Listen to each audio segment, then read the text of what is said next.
Good afternoon, traders. This is Christian from Stock Market Trade Group, and this is your end of day recap for Wednesday, December 8th. So let's get right to the markets. Risk disclaimer, of course, in front of you. Everything that we're going through is for information purposes only. You can read the whole risk disclaimer here, and if the video is just a little bit blurry, give it a little bit more time. YouTube takes a while to render the high definition version of the videos. So, kind of to start the day, especially the first hour and a half or so, pretty choppiness. Market kind of getting settled in, figuring out what areas we're going to outperform for the day. But the rest of the day was pretty clean in terms of the market performance. Just looking on the 5-minute candle, you can see what I'm referring to. Let's see, where is 9:30? So right in here, back and forth. We kind of tested the lows right around 11 o'clock, and after that 9 o'clock low, we got back into value for the day on the 5-minute bar, and then just continue to trend higher. Nasdaq did very well as well with that situation too. This never broke value for the day, but you could see right around the same time, 11 o'clock in the morning, you got a nice move. It wasn't, blast off. We basically came to where we were trading in the overnight session, but nice move. And small caps, micro caps, right? Those were the bigger movers for the day. The IWC microcap ETF was up 1.3%. Kind of interesting too what happened with bonds at the end of the day. I don't hear too many people talking about that today, but decent move down in bonds and higher move in yields. Let's see where this shakes out on the daily candle. But yeah, it doesn't. It's funny. Sometimes bonds really catch people's attention. There was a 10-year auction today, but it didn't really seem to really get on too many people's in too many people's minds and judgment as far as today. So we'll keep an eye on this. We're back to the 200 period moving average. It is amazing how many times we've crossed the 200 period moving averages. It looks like we're getting close to it again. Back and forth, back and forth, back and forth, back and forth. My opinion again on bonds, and looking at the move in bonds is the more that we don't have to, talk about bonds, the better, right? Overall, it's a distraction for equity investors, and going sideways, back and forth is fine with me. Don't really want to see a big trend other than sideways here. And if we rally a little bit, that's fine too. That means bond yields go lower. All right, so a quick glimpse at that because I know not too many people talk about that, and I try to give a little bit of a different perspective in this video.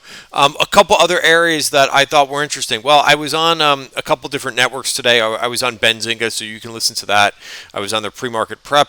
I was also on the TDA network at right around like the last 10 minutes of the day. I talked about a couple stocks. Roadblocks was one of them, but please go ahead and listen to the full interview.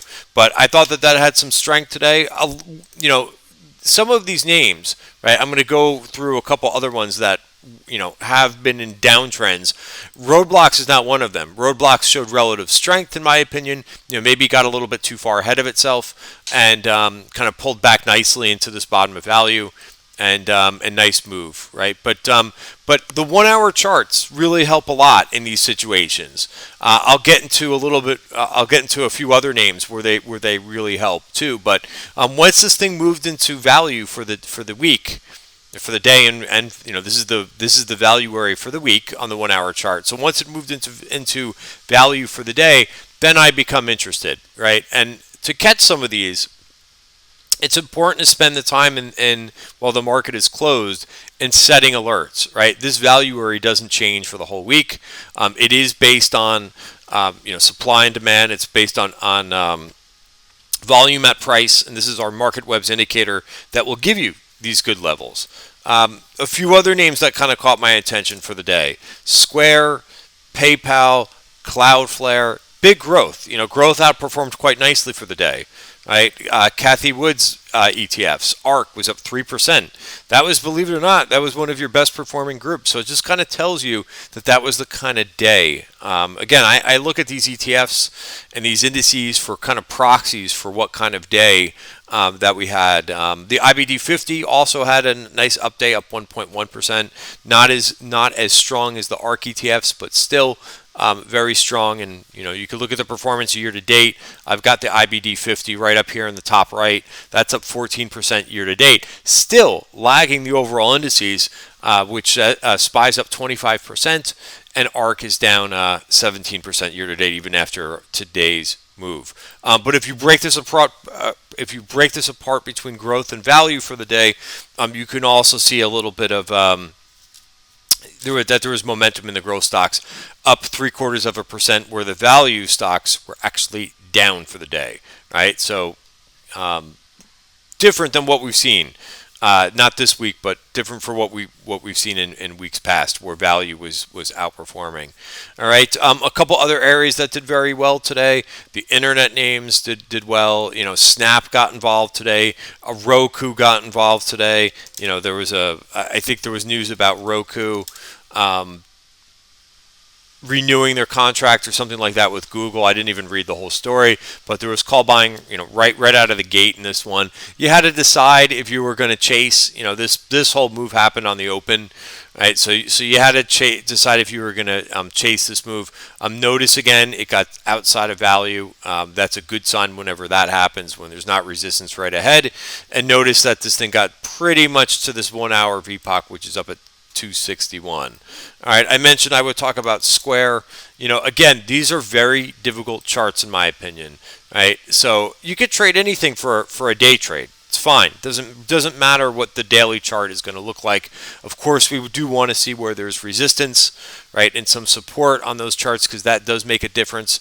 But in terms of for a day trade, as long as you're using like the low of the day or a level to trade against, it's not bad. But you could see, right, after really getting beaten up, we've got at this point, in my opinion, a reversion to the mean.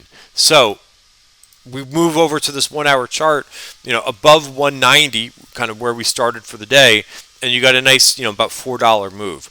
PayPal also had some nice strength. This is a name that we talked about yesterday. Unfortunately, I did not hold it, but better looking setup in my opinion, because it's not inside value, it's above value. So it began to kind of trend and get out of this base, and you got a nice move up to R2, which is the second extension away from this week's value area. So nice move.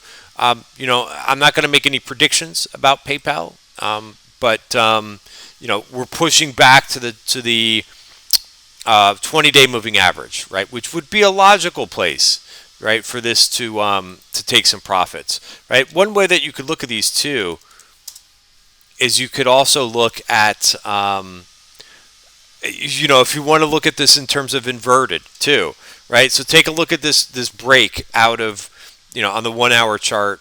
Again, this is inverse PayPal. So notice that it's checking back to the 20-day moving average. Would you normally buy this if you were looking at kind of getting involved in a name? I usually look for checkbacks to the 20-day moving average. So to me, that kind of helps when you look at it from that perspective. If you're used to trading things on the long side, the 20-day moving average is usually a pullback that you want to buy in an uptrend. So conversely, you may want to be selling this one. But hey, I said that yesterday too, that I like to sell these names into bounces. So now you got today a bigger bounce with this up 3.3%. Similarly, you could look at a Cloudflare, which is, I tried trading this today. I was looking at a couple of these names today. And same thing, got inside value, big, wide value area, and I said, hey, well, let's see where this thing can go to. Normally I leave the last piece of the trade on, but we've had a nice 3-day rally, especially in growth names. I don't need to be greedy here. I'm quite content with how I've traded this week, and how I've chose to take some shots at certain plays. Datadog, I wish I would have held on to. Really nice strength with this one. Continues to see call buying in it. You got a nice move inside value. So notice that I drew this. Actually, this is a fresh new trend line that I drew earlier. I think I drew this in the pre-market session, maybe. Sorry, I look at a lot of charts during the day. But yeah, you got a nice move inside value now, and we'll see what this does. And even, if you wanted to get involved in this thing and you feel like you're a little late because it's moved from 155 to 183, and you feel like that's such a fast move that you've missed it, maybe wait for an inside day, right? Or if you wanted to start a position on the move inside value and a move above this downtrend line, start a position, in my opinion, add if it comes back and retest 178 or somewhere in there, maybe even an inside day. But definitely like the strength in that one.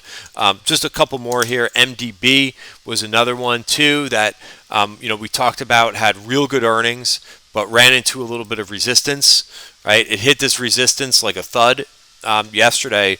It's 523, backed off, and then really kind of powered through today. So at this point, if you like MDB and you like the strength and the strong earnings that it had, 523 would be a level to trade against, right? So what we're trying to do a lot of times in these videos is take the emotion out of trading, right? Take the prediction out of trading.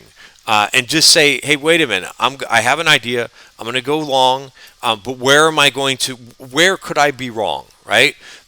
Some of the best, most famous traders out there have their winning percentage is just over 50%, like 51, 52%, right? So they're wrong a lot. They're wrong almost half the time, right? So if you put that together and kind of formulate a plan and say, hey, I like this name, I'm going to go long, let's plan out the trade. I could be wrong. Like the pros are wrong almost 50% of the time. So if you think you're a pro, that's fine. As long as you have it, in the mentality that you're going to act if the idea doesn't work. I like to go, I like to have those ideas where I know that I could get out, where it's not that big of a loss, where it's a paper cut loss. I'm fine with those losses all day long, right? I've got a lot of different ideas. I can try, the name of the game is, of course, in trading, is to let the winners run and cut the losers short. Cut the losers very quickly so that they're not big losers. So that's why I get excited when a name just has a level to trade against, and then if it starts to lose that support, you could exit the trade without that much damage. All right, and it takes practice. All right, I know a lot of traders I see this because I do teach traders, and I see a lot of younger traders. It's ego that gets in the way. They don't want to sell because it's a loss.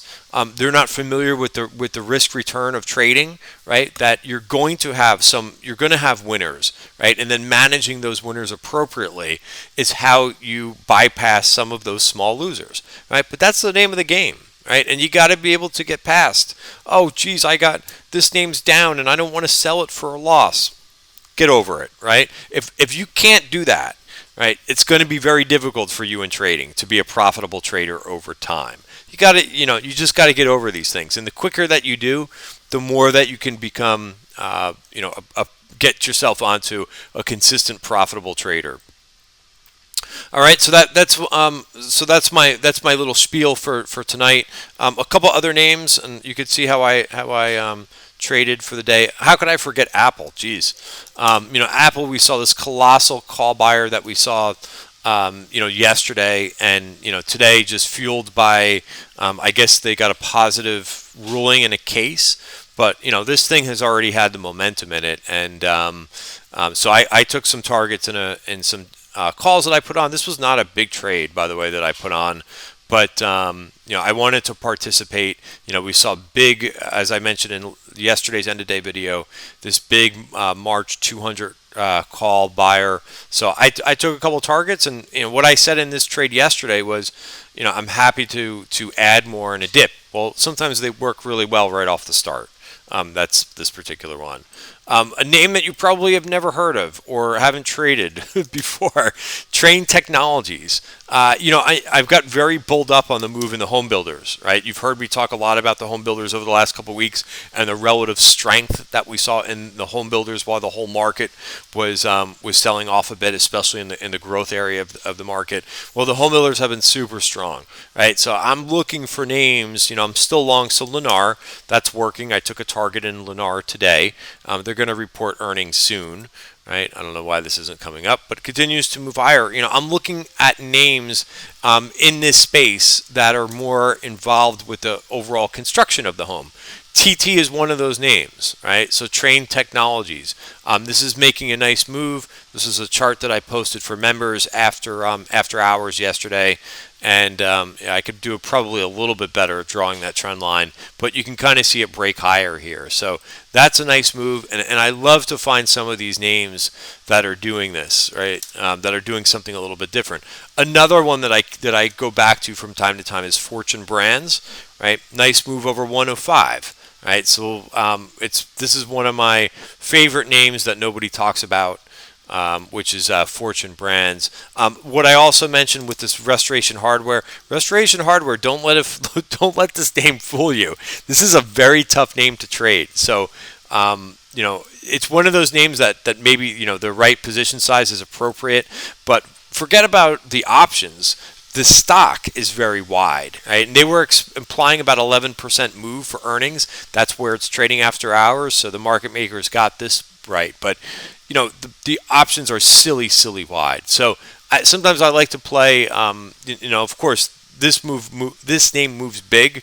I talked about this Williams Sonoma a couple times today. It's making a nice move here after hours, 186. So it's kind of been absent. It hasn't really bounced at all the last couple days, but I don't really see a fundamental reason why it shouldn't. And I like trading this versus, maybe if you don't want to use the stop of the 200-day moving average because it's too far down, maybe using a stop of the low of the week. All right, guys, I'll leave it there for today's video. Have a great night, and I'll see you tomorrow.